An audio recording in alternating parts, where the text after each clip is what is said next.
I'm bringing business to you, and it's only after I've done that I'm seeing this fee, this being deducted. Why was this not explained to me before? And maybe the distrust arises from there. Now, Ms. Barrow, are there instances where people have their businesses internationally registered but also have difficulties opening a bank account locally? So their business is not registered in Trinidad and Tobago. Let's say, for example, it's registered somewhere in the States. But then they want to open the business here, a bank account here in TNT. Has that also proven difficult? That has proven extremely difficult. I mean, for local businesses, it's a challenge. So definitely with an internationally registered company, it is a challenge, if not sometimes impossible. I have had clients who've had to open local companies with the same name as their international company, simply so that they can open a bank account here and repatriate funds. And if we are trying as an economy to get more foreign exchange into our system, that's something that we definitely need to look at.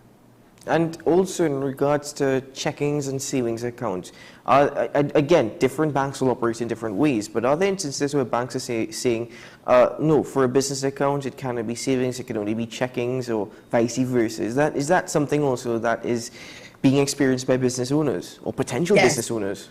Yes, it is. Again, consistency over platforms. There have been instances, and there are banks that once you come to them for the first time and open a business account, you are opening the account, the application, the online information says you are opening a business checking account. Once you've completed the process, they're letting you know that, I'm sorry, this is a new account. It cannot be a checking account. It has to be a business savings account. And only after 6 months or so of performance or us monitoring your transaction history, you can now graduate a business checking account. Now, the business owner would have entered into this based on the online platform, the forms, assuming that they're getting a business checking account. Because what good in certain businesses is a business saving account? A checking account means that I can write checks to my suppliers. It means that I don't have to pay them with cash, which is the premise for opening the business account in the first place.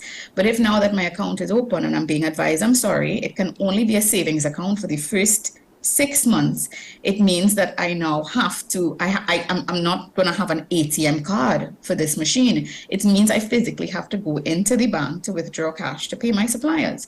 Or I'm going to have to do it via the online banking platform, which is going to attract online fees and per transaction fees. Well, Ms. Barrow, here's the thing. There's something that is highly frowned upon within the financial sector, well, at least the banking sector, and that's commingling, where businesses mix their funds and their personal funds, business owners, essentially. But how common is that, given all that we've discussed this morning?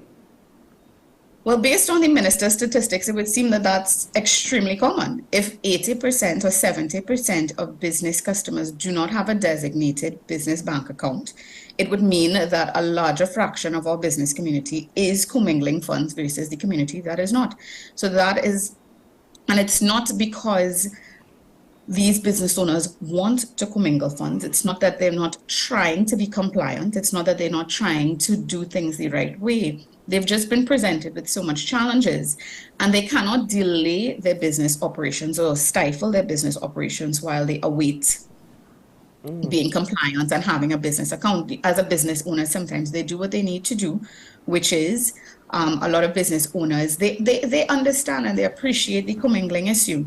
So they may open a separate personal account. So they may have multiple personal accounts, one of which they run their business through until they are better able to get a business bank account. Now, you see, the thing is, what I can't understand, I don't know if you could probably answer this question for me, is why does it seem that the blame is being cast on business owners when I get the impression that local banks simply do not like small businesses to be opened?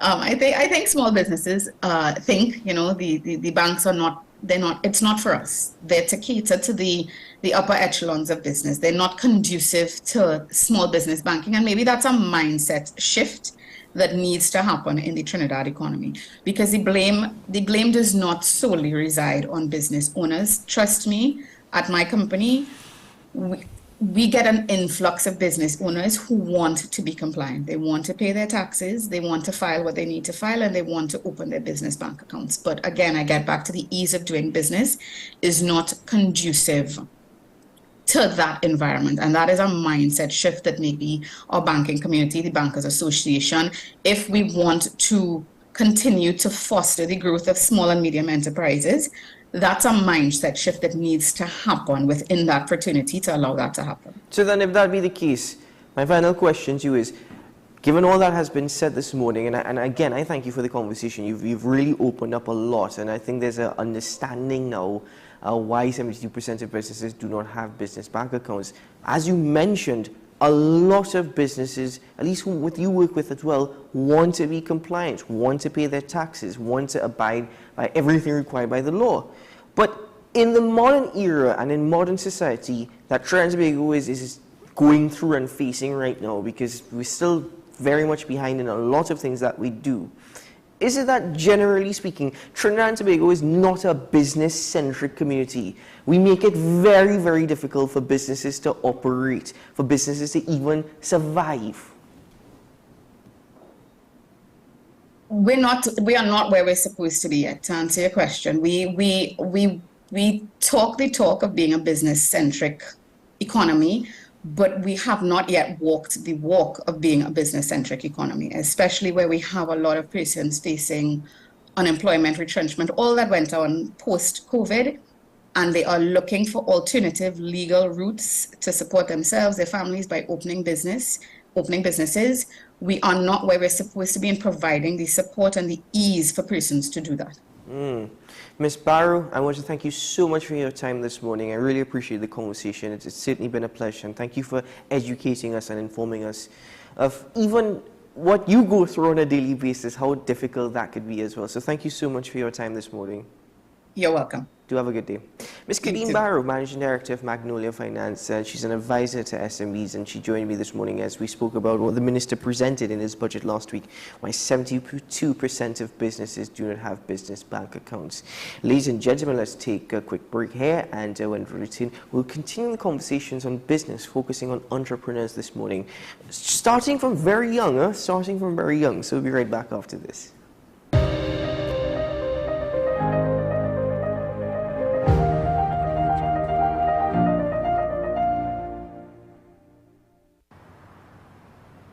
Bill and Ruth fell in love with the Benjamin Moore color Dry Sage, but they tried to match it using another brand's paint. I mean, it's close enough. Almost identical, really.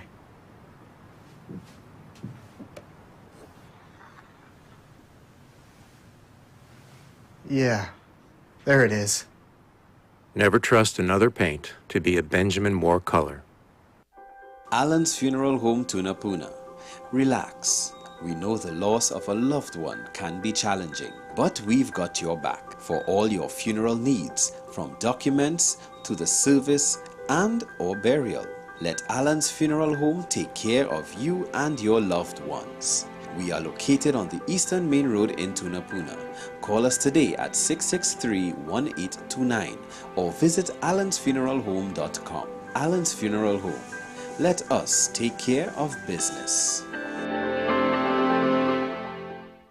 Let the home store turn your house into a home you love. Get everything you need to give your home that special look and feel. We offer household items, lawn and garden, paint center, hardware, plumbing, lighting and electrical, toys and storage solutions. 5 convenient locations: 6th Avenue Barataria, The Falls at Westmore, Pennywise Plaza Shoguanas, C3 Center Branch and C3 San Fernando. Check out our Facebook page for more information and come visit us today. The Home Store. Turn your house into a home you love.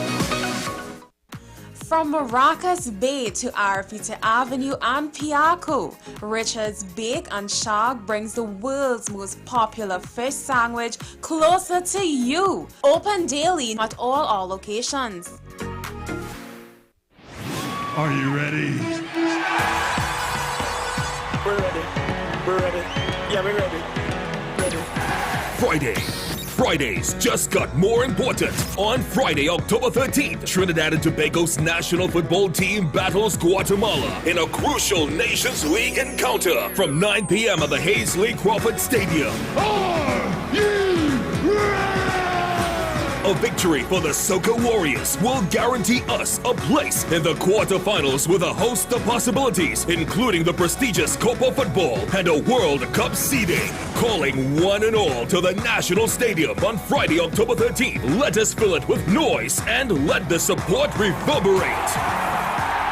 Tickets cost $100 covered, $50 uncovered. Tickets are on sale now at eboxtickets.com and at the venue from 12 p.m. on match day. Show your true colors. Be a fan. Be the ultimate Soca Warrior. We're ready for the road.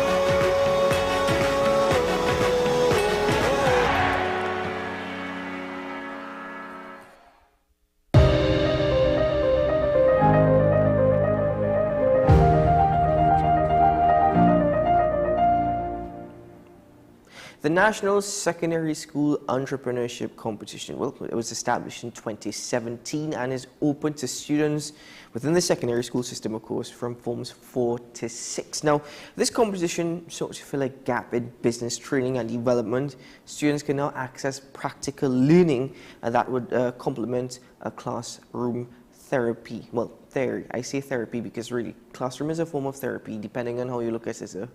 Right? It's classroom theory, actually. But anyway, I'm joined this morning by the founder of Three Stone Research and Consulting, Dr. Christian Stone, as we speak about this initiative. Hello, sir. Welcome to the program. Morning. Thank you so much for having me. Well, thank you so much for joining me this morning, sir. It certainly is a pleasure to have you here. Tell us about this competition and the main objectives of this competition. Sure. So, the National Secondary School Entrepreneurship Competition is an entirely virtual entrepreneurial simulation program where schools compete against one another in starting their own business and managing that business. So, this year is actually our 7th year running the program, and thus far we've been able to provide over 35,000 hours of training to over 3,500 students across Trinidad and Tobago. So it's actually one of the biggest programs that exists, I think, in the Caribbean. And, its real main objective is to really teach entrepreneurship to our citizens and to our students so that they have an alternate career path once they leave secondary school. Yes, because you focused on forms 4 to 6. I mean, what was the thinking behind this is our target area, this is our focus group? Yeah, well, as much as we would love every single secondary school student to go on to tertiary education, the truth is that doesn't happen. So a lot of students after form 5, form 6, leave the education world and jump right into work. And so our thought process was, a lot of times students leave school and think, okay, now it's time for me to start climbing that ladder. And the truth is with entrepreneurship, you can jump straight to the top of the ladder. So we wanted to create that opportunity for them to think, what, I can move straight from the classroom to the boardroom. Now, Mr. Stone, this competition takes place over the course of a 6-week period, which it started last week actually. But during this period, what do students actually experience? How is the competition designed and set up? Sure. So, we like to think of it as intercall for entrepreneurship. So essentially, we have 128 teams that compete in 16 different divisions. And what's nice about the program is that it's gender neutral, meaning that boys compete against girls, and it's geographically neutral. So we have teams from Tobago that compete against teams from Siparia or Rio Claro. So it really is encompassing of the entire nation. And so what they do is they're all put in a virtual world where they receive the same amount of money. So they might receive $1 million. And now they have to decide on, okay, how do I allocate this scarce resource of capital that I have? Do I build my production facility? Do I spend it on marketing? Do I pay my workers more? Where do I set up my shop? So basically their decisions are going to have impacts on the other teams that are playing the game. So if I decide to enter a marketplace in Woodbrook and another team decides to enter a marketplace in Woodbrook, we're obviously going to have to split the demand that exists in Woodbrook. So every decision I make is going to impact other players in the games. And so every week, you're going to find that you're going to move up and down the leaderboard based on the decisions that you have made in that particular week. No, I think I like how you phrase it, the intercall of business, of entrepreneurship. But how have schools responded? I know this is the 7th year, but in the year of 2023, how have schools responded to this program being made available to students between forms 4 and 6? I mean, the response has really been overwhelming. I think so much of the education in Trinidad and even the Caribbean is really theoretical based. So, we're giving the information, regurgitate the information to us, write it on an exam, you're qualified now. But the truth is, true education involves a lot more practice. And in something like entrepreneurship, I always tell my students, there is no handbook for how it is you do entrepreneurship. You really have to do it. And so we've actually had an oversubscribed competition for the past 7 years. And I mean, we're talking about 700 students every single year who continuously come back. I think one of the main indicators, to me at least, as to how successful the program has been is, obviously, it's funded entirely for free through our corporate sponsors, Shell, Trinidad and Tobago, Guardian Group, Massey Foundation, First Citizens, and PwC. And they have all been on for 7 years running. So every year they come back, the schools come back every year. So, I mean, really the response has been great. And this year, actually, we were able to have at the opening ceremony that we hold at Napa, a student marketplace. So students who've actually participated in the program previously came back to showcase their new businesses. So they actually came to sell their goods and services. And so out of the competition, we've really had businesses develop. And, this is one of the things that we're most proud of. I think that is so heartening, especially the fact that you've mentioned that when you had the opening, there were students of the past who participated, who are entrepreneurs now themselves, being able to showcase their product. So let's speak about that for a moment, because you've had training for others in the past, of course, over this 7-year period. Now into the 7th year, that is. What are some of the success stories that you can speak to us about this morning? Certainly. So, I mean, we're big on data and collecting the impact of our program, because we think that's one of the things that's lacking in terms of doing CSR in Trinidad and Tobago is, what is that impact? So, we can happily say that of the students that we survey over time, 98% of them say, this has positively impacted my business education. And, 84% of them say, this has encouraged me to start my own business. And so if you look at the statistics in Trinidad, over the course of a person's lifetime, about 1 in 50 are going to start a business. Coming out of our program, we actually see that about 1 in 3 actually start their business. So we have such a high success rate in students who come out of the program thinking, hey, I can actually do this.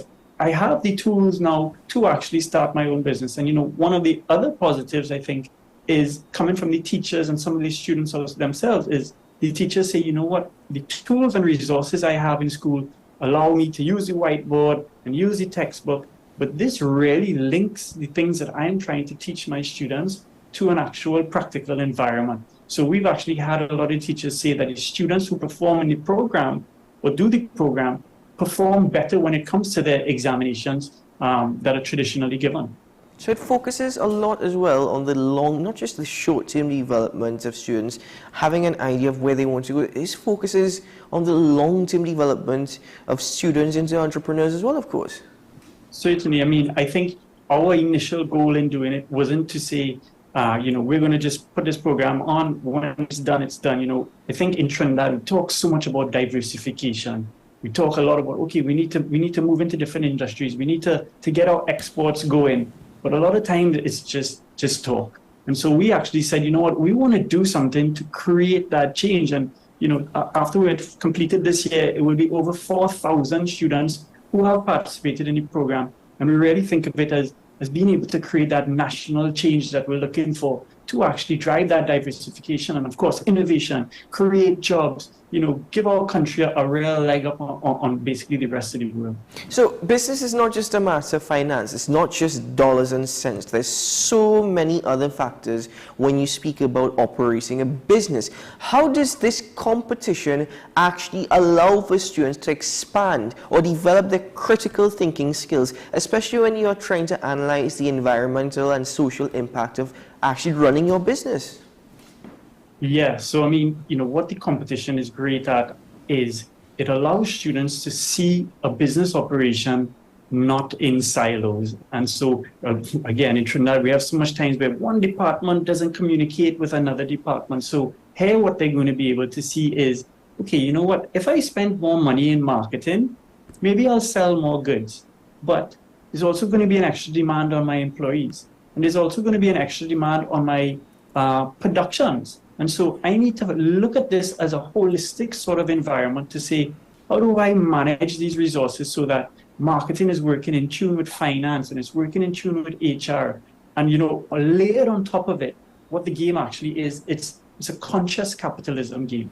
So it isn't just about the dollars and cents. So there are decisions that students have to make that may be less clear in their financial implications. So the game may say, you know what, you've done some production and it's created some pollution in a nearby river. Do you want to spend some money to clean it up? So it isn't mandated by any authority. The customers may not even know of it, but you have the choice now to decide whether or not you're going to invest those resources in doing something that's good for the environment or doing something that's good for the community. And so students eventually start to realize, hey, I might be able to get away with a little pollution now, but if it is I do this over the long term, consumers are actually going to turn their back on me, and it's going to be bad for business. So they're really encouraged to make their decisions in line with the community as well and with the environment, which are so important to younger students nowadays, those ESG components of business. But we focus a lot on students. What about teachers who are critical as well? Is support, are resources made available for teachers as they try to prepare students for the competition or even throughout the competition? Yeah, certainly. So, one of the beauties of the competition is a lot of the teachers that we've had are actually repeat teachers. So, they see the benefit year after year they come back. So, of course, every year we provide training, updated training for them. We've done a lot of sessions in person with them where we try to develop their leadership skills as well, try to develop their management skills as well. But the truth is, at the end of the day, teachers are doing this, and bless those teachers because they are doing this in addition to their regular portfolio, and they aren't being paid for it. But they see the benefits so much, and they care, and so vested in their students that they say, you know what, I would be doing a disservice to my students if I didn't provide them with the opportunity to play the competition. No. But at the end of it, we do try to reduce the amount of demands on the teachers. So we ask that they just oversee it. They aren't actually trying to do it for the students because then the students wouldn't actually have the benefit of the learnings from the program. Now, of course, just to clarify, this is a program that is made available online. It's not no special programs or special devices students have to access. It's just through an online platform. Once they have an internet connection, you can connect from smartphones, you can connect from iPads, from the actual laptops or desktops. And so it really is accessible to students. And that's, we have also provided internet to students. So we've had some communities in the past that may have had spotty connections. And we've actually gone to our sponsors who have provided internet services for those areas so that they can connect to the competition. And are prizes actually made available following the completion of this program, this competition?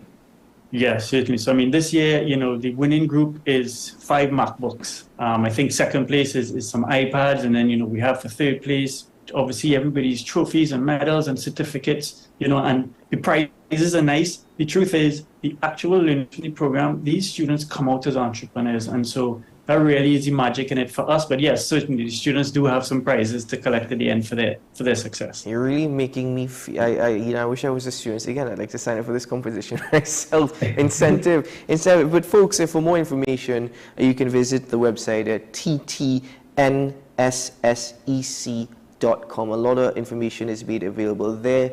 And I'll tell you what, listen, if you work hard, if you focus on the competition and you align it with all that you do in school, One day you're going to have all those certificates similar to what Mr. Stone has in the background there. You could be successful just like him with all those certificates. So thanks a lot, Mr. Stone, for your time this morning, and to you and to the team, and for this program. I mean, excellent. We can only applaud this. This is remarkable. Thank you so much. Thank you. Hope you guys have a great day. Have a good one. Take care, sir. Ladies and gentlemen, let's take a break here on AM Prime. When we return, we'll continue the conversations this morning.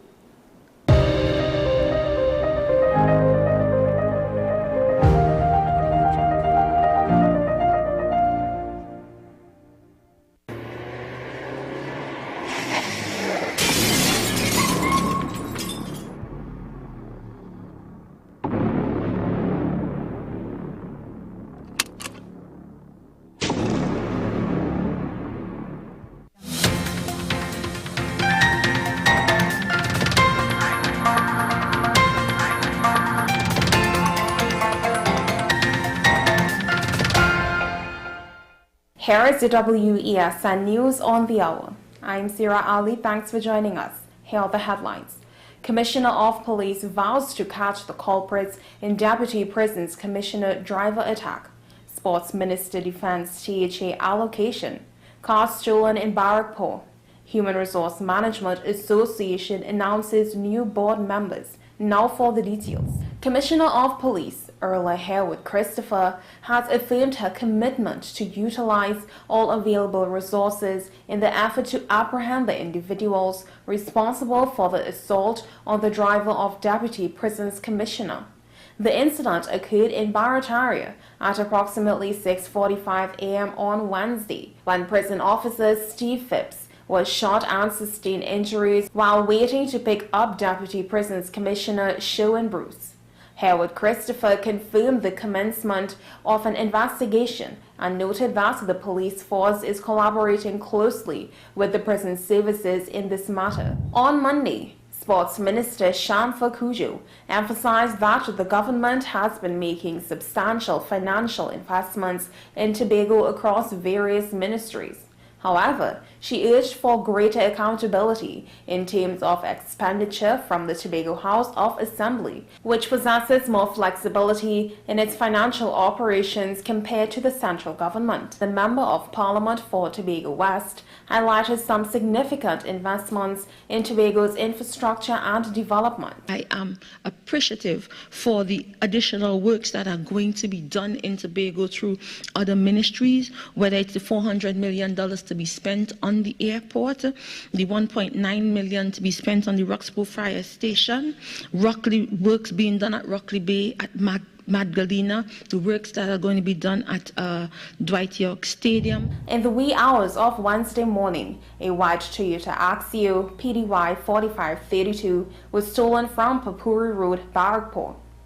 Approximately 1 hour after observing the car, two masked men dressed in black hoodies smashed the back right side window, then continued to search through personal belongings, after which both thieves drove off with the white Toyota Axio.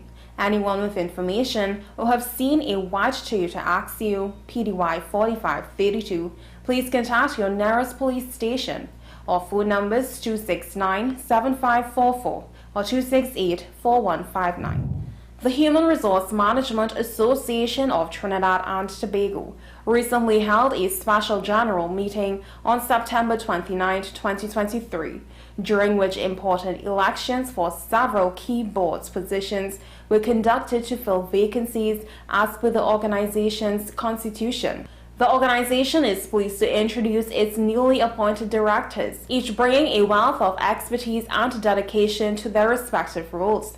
Mrs. Rhonda Matthew Garcia has taken up the mantle as the association's secretary. Ms. Bunny Rambajan now serves as the education officer, and Mr. Joel Basanta has assumed the role of treasurer. Furthermore, Cavill Joseph Sant Omer was elected as the president of HR MAT, a testament to her continued leadership and commitment to the organization. Kimberly Chan Budram, formerly the education officer, has been elected as the vice president, adding a fresh perspective to the association's leadership. Fana Nelson, who had previously been appointed as the assistant secretary, assistant treasurer in July, has now officially been elected to the position, highlighting her ongoing dedication to HRMAT. The full board of HRMAT is now composed of a dynamic group of individuals, each tasked with crucial roles to steer the organization forward. The newly elected board reflects a diverse and talented team of individuals who are poised to guide HRMAT in pursuing its mission and serving the interests of its members and the broader community. Well, that's news to the hour on WESN. I'm Sira Ali. Thanks for watching.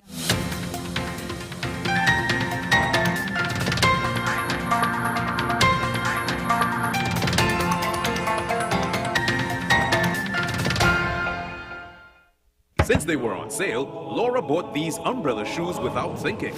Literally, without thinking. Hungry for deals? You'd better come and satisfy it at KFC before doing something crazy. Wow Bucket, 7 pieces of chicken and 4 regular sides for $115. A finger-licking good deal. Take some time for yourself or spend some time with the family at Sandy Point Village Hotel. Enjoy our various studio and suite apartments, self-contained with their own kitchenettes and Wi-Fi. We also have our famous 100-foot swimming pool and our beachfront restaurant, The Steak and Lobster Grill. And our location in Crown Point puts us near the center of activity from the nylon pool to the local nightlife. Call us and make your reservations at 639-8533, 389-2378 or email us at sandypointvillagehotel@gmail.com. FanZone, your reliable, authentic supplier, has just gotten better. You can now visit our website www.fanzonett.com for your authentic wear and collectibles. The only place where you can use both your Visa debit and credit cards. Visit our website fanzonett.com to make your purchase today. Are you ready? We're ready. We're ready. Yeah, we're ready. Fridays just got more important. On Friday, October 13th, Trinidad and Tobago's national football team battles Guatemala in a crucial Nations League encounter from 9 p.m. at the Hazley Crawford Stadium.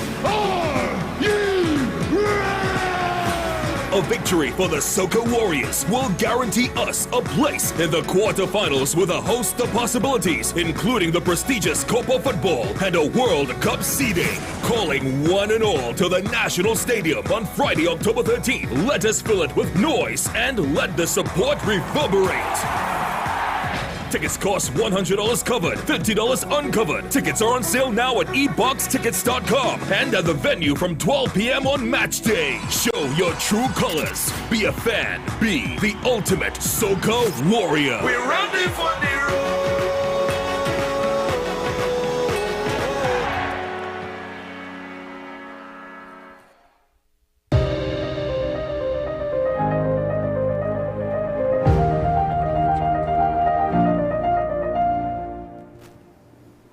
Welcome back to the program, ladies and gentlemen. So we actually focused a lot on the smaller details as presented by the Minister of Finance in the budget last week.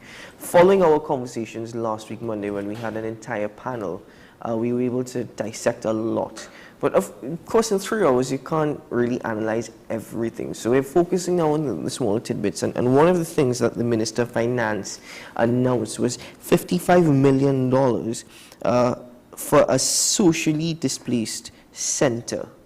$55 million for socially displaced center. Now, it's good on paper, but there's a lot in the background which actually adds to this story. So to get a better understanding, I'm joined by an individual whom I must say it's a pleasure to have him here once more on the program. Previously, we had an extensive conversation, and we're going to expand a bit further this morning, especially following this announcement by the Minister of Finance. He's the founder of the Homeless Assistance Office, Mr. Anthony Saloom. Hello, sir, and welcome to the program. Pleasure to be here. Good to see you again. Good to see you. Now, Mr. Saloom, $55 million for a center for the socially displaced. I mean, when you heard this, what were your initial thoughts, your reactions? Well, first of all, the figure of $55 million didn't faze me. I mean, if you have to build a center and it has to be equipped, it's probably going to cost that sort of money anyway. The great thing about it is, finally, 25 years ago, we were talking about this, setting up a homeless assistance center. There were recommendations to the government, to different governments, as to the need to have a center specifically to deal with homeless people, in which it would transition them into the various categories of, under the various categories they fall under, whether they be ill or whether they be elderly or whether they be a drug addict and so on. They would be transitioned through a homeless assistance center. Previously, over the last, well, from the year 1991 was when we set up a so-called homeless assistance center at Riverside Car Park. And that went until last year, August, when the minister, Donna Cox, decided that it should be shut down because it is inhumane and things that were happening there weren't supposed to be happening.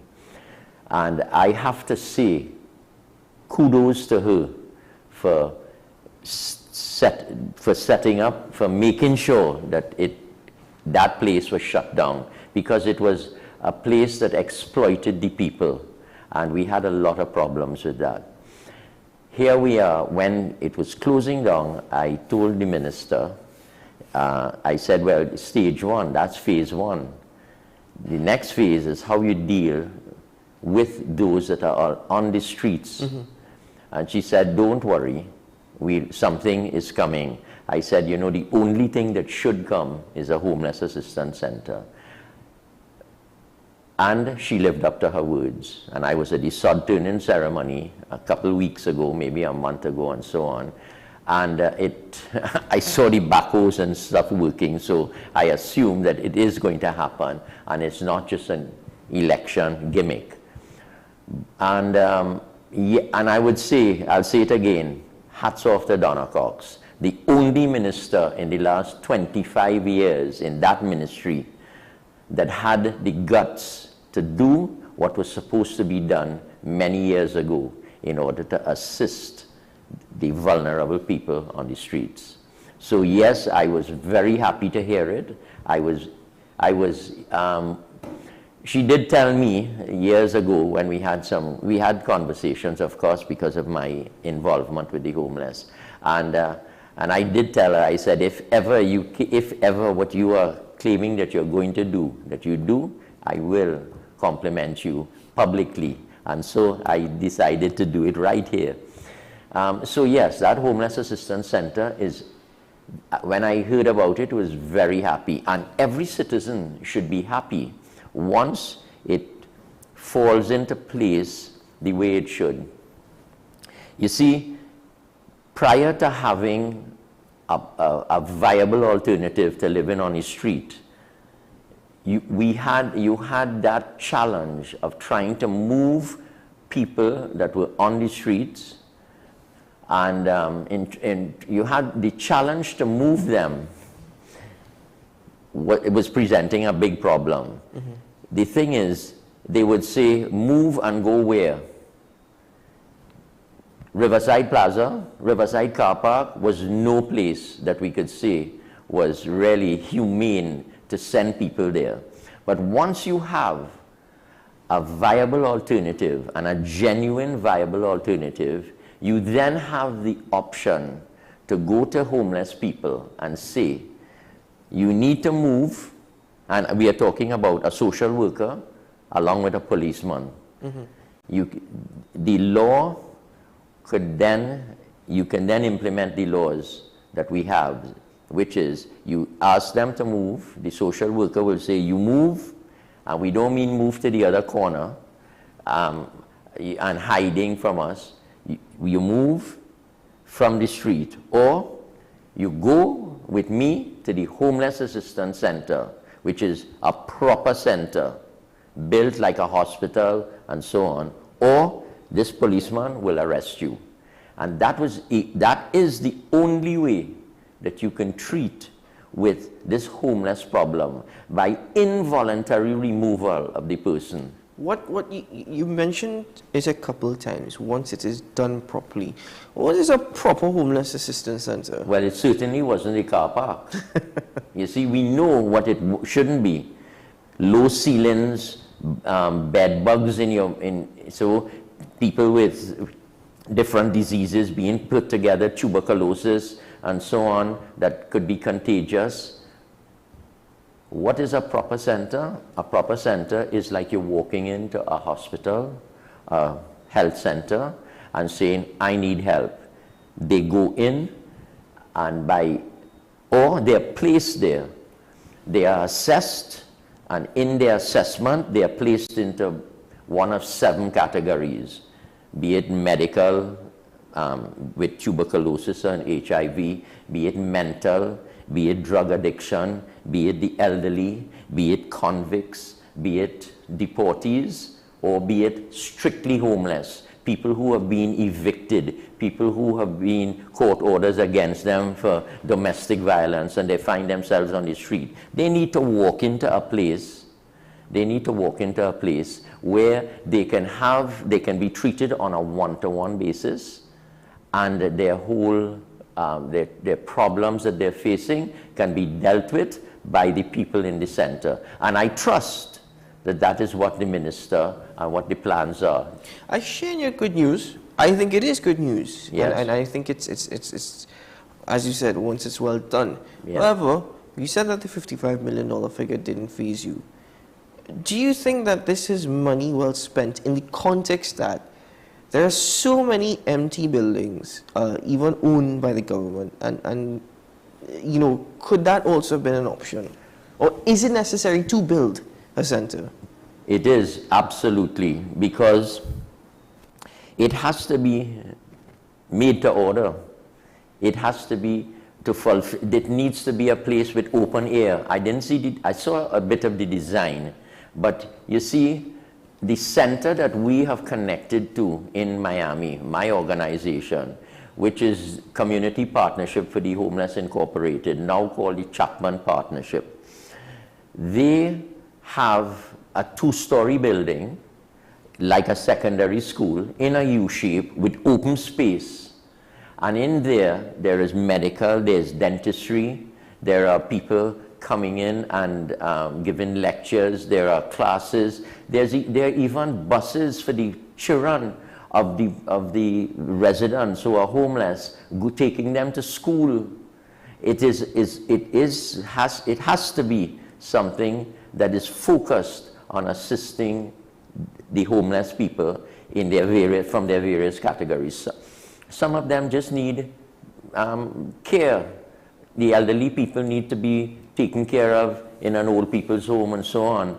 So yes, those buildings that you're referring to were never sort of set up for dealing with homeless people. They do not like enclosed areas, a room inside, and no space to walk about. They need open space. So this center hopefully is on the right track when it comes to the design. Mm-hmm.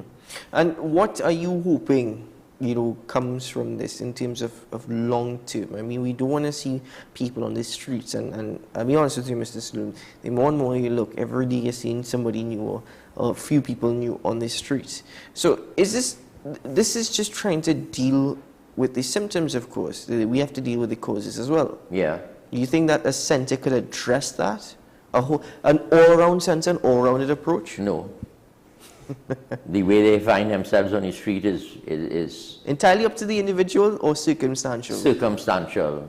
Very many, I would say 90% of the times, maybe 99% of the times, people don't want to live on the street. They want help.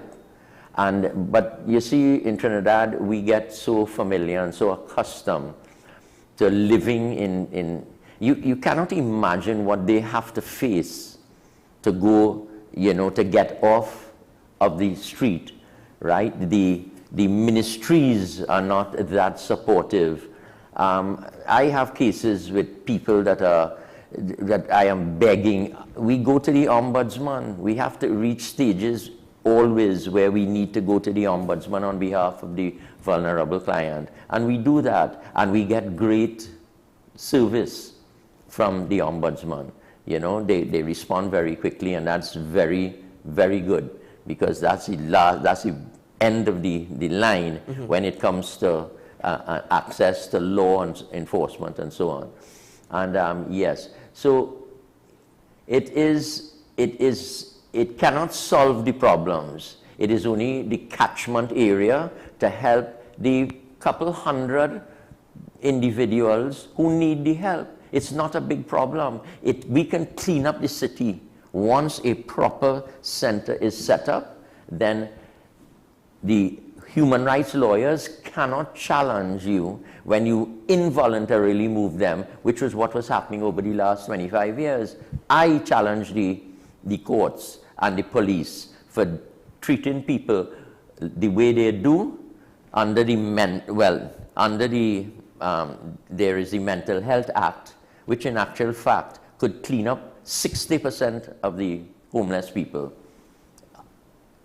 But we're not using it because we have no space in St. Anne's. We don't have, you know, you can actually move people involuntarily who are under the Mental Health Act.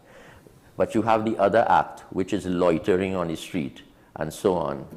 And under that act, the police can arrest somebody or take them to court for sleeping on a park bench, for doing things in public areas that they're not supposed to be doing, sleeping in parks and so on. We never had a place to take them to. We never had a place to take them to, and I say great that we now are having it. We are now going to have one in less than 2 years, which is the target for that place. Once we get that, then we could look at moving people in a humane fashion, whether it is involuntarily or not. And that is the key. We always said a viable alternative is necessary before you could implement any laws of arrest and moving them involuntarily. You cannot take people and shove them in a place that isn't fit for human habitation. Mr. Saloom, you have a lot of empathy, you have a lot of understanding. Given what you really dedicated a lot of your life to, you know, this is your life's work. This is what Anthony Saloom has done, and he's achieved. What he has achieved is really helping a lot of people find their way, at least. But do you think the rest of Trinbago will understand $55 million for, you know, and I focus a lot on the figure simply because it was announced in the budget. And there have been already expressions of dissatisfaction, saying it's a waste of money. So do you think Trinbagonians will have that level of empathy? Because what you would have experienced, what you would have seen, what you know, they don't. Whether it's 25 million, 85 million, or 55 million, it's necessary. I don't know. They must have a lot of equipment to come in and stuff like that. The size of the place, I don't think it's unreasonable to assume that it's going to be 50, you know, any less than 55 or more.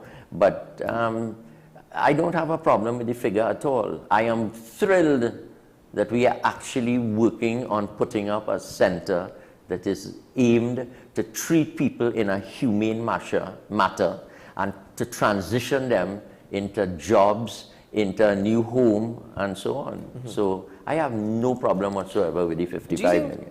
Because I know you worked with a lot of volunteers, a lot of people that helped you, but in terms of a center like this, would you need specialized staff that need to go through certain training? Absolutely. Absolutely. Every single individual that is homeless, they come with a lot of baggage, you know. They're psychologically affected there. And sometimes they pick up addictions on the road, especially with drugs. A lot of them on the streets, you know, maybe 30–40% are drug addicts with, you know, cocaine and so on, not marijuana or anything. The cocaine, and it's a major problem. You have to weed them off of it. So yes, it's necessary to deal with them, but it's also necessary to have a place that is proper to deal with them, just like a health center. You know, they are supposed to stay in this place for an average of In Miami, the Miami Center, 90 days. People stay between 7 and 4 months, so it averages out about 90 days. And here, I think they say they would have about 6 months before they could transition them to the various areas. I think that's a lot of time, you know, but yeah, it's... So, Mr. Saloom, as we're nearing the conclusion of this conversation, after, as you said, after 25 years, finally, yeah. And you did what you promised. You gave Donna Cox the praise that you told her you said you will give. But as you said, different steps, different phases. So following this announcement, and as you said, the salt tuning ceremony, you were there, what do you think is next? Well, over the next 2 years before the opening of the center, we have to be cognizant that we do not have the laws to protect them at this stage, right? Because police can still go and harass a homeless person and arrest them and take them to court and not offer them any viable alternative. So what has to happen is we have to be patient over the next 2 years. We have to get, the police are supposed to get proper training in order to deal with homeless people, and I think they do some of that. So over the next couple of years, we need I ask the citizens to be a little more patient and understanding and live in hope, like I am living in hope. And the police particularly, and the police commissioner, to know that you need to treat these people in a humane manner and in an understanding manner. You know, so... Well, Mr. Saloom, I want to thank you very much for joining me this morning. It's been a pleasure, sir. My pleasure. And on behalf of the entire team here, very happy birthday to you, sir. Thank you. Congratulations. I'm wishing you many, many more years to come, and good health, good strength, and all the work that you've done. You know, we thank you for that, sir. Thank you very happy birthday to you, sir. Mr. Anthony Saloom, the founder of the Homeless Assistance Office, as we spoke about that, a $55 million project, the Center for the Socially Displaced. Ladies and gentlemen, that's it for AM Prime. Thank you so much for joining me this morning. It's always a pleasure. I'm Keaton Shaw, wishing you a great day ahead. And should things go well, we certainly hope they do, I'll see you again tomorrow morning for AM Prime. But until then, keep well.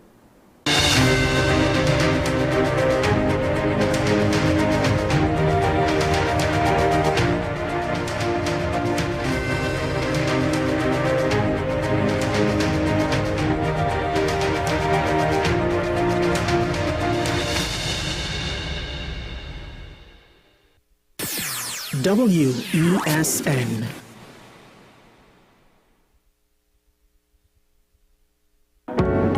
I'm Andy Johnson, and you're watching WESN, the content capital.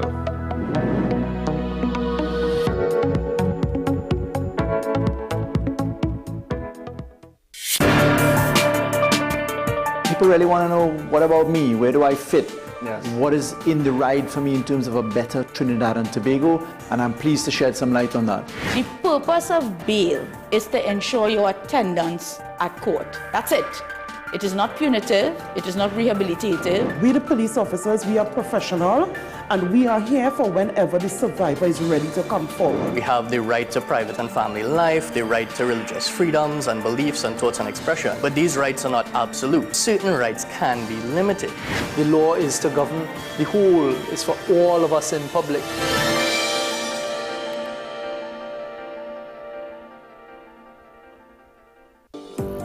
Join me, Sule A. Joseph, as I delve into the day-to-day psychological issues plaguing our society. We will discuss behaviors that encompass the biological influences, social pressures, and environmental factors that affect how you think, act, and feel. Sight, Thursdays at 11:30 a.m. only on WESN, Content Capital.